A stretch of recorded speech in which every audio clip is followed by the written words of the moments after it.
This was a video response to Same Old G about not being able to kill characters anymore.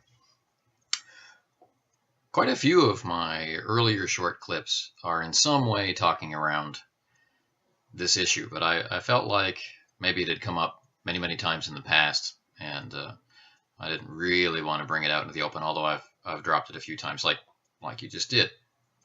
So my answer to your question is really that often having a playstyle which allows for the consequence of action to go without GM moderation, so combats leading to deaths or other decisions which might cause the death of the character not being altered for the sake of the story, that kind of real risk in a game is pretty much incompatible with a prepared story arc. You really can't play it both ways. You're either going the route of simulation, where what happens happens, or you're going the route of a narrative, where what is planned should happen, or at least a reasonable and satisfying facsimile. So part of that is the idea of character mortality and how durable they are. In the simulation, the story is really what happens, and so if you wind up with a total party kill, or if everybody survives into their dotage and retires, that should be the result of character action, player decision, and the way that the dice went.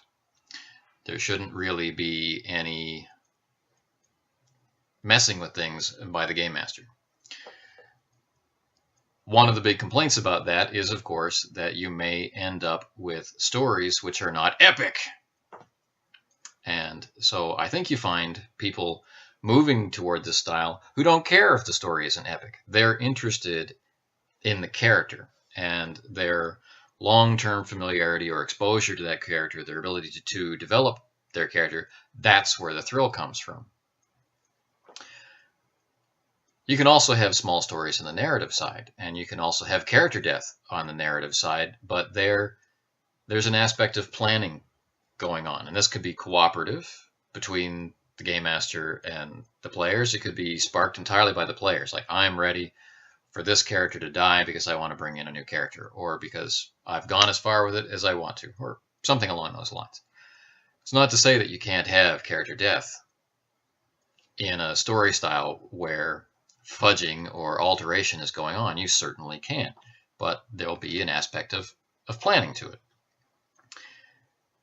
So that means that the expectation there is that players will make it all the way through to the end.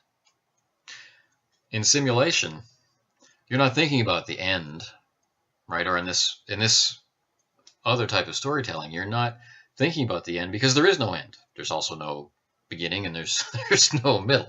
You know, what happens happens. And like I said before, if the characters all get wiped out, okay, there's the end of your story. It's time to set up a new group and start again.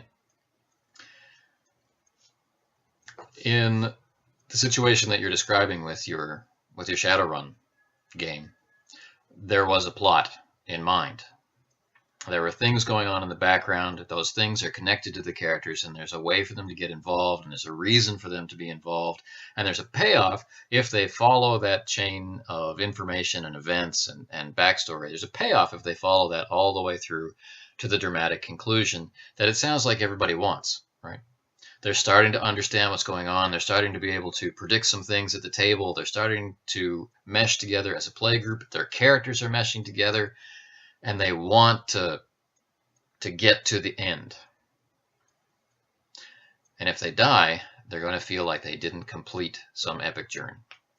But the play style that you've been using is letting the dice fall where they may. If they get killed, they get killed, and so they die too young, they die tragically short of their goals and whatnot. And that will have an impact on the player. It should have an impact on the player. And if they do feel a sense of loss, if they do feel like they were denied an opportunity, that success was pulled from their characters' cold, dead hands. Well, from my point of view, that's a good thing. You have achieved something. You've achieved a merger, a connection with character and with the story that made it vital and interesting and important. And sure, the character died before the end, but they died doing something which was important beyond the fictional character. That importance, that sense of loss, bled through into the player, and that's an accomplishment in and of itself, don't you think?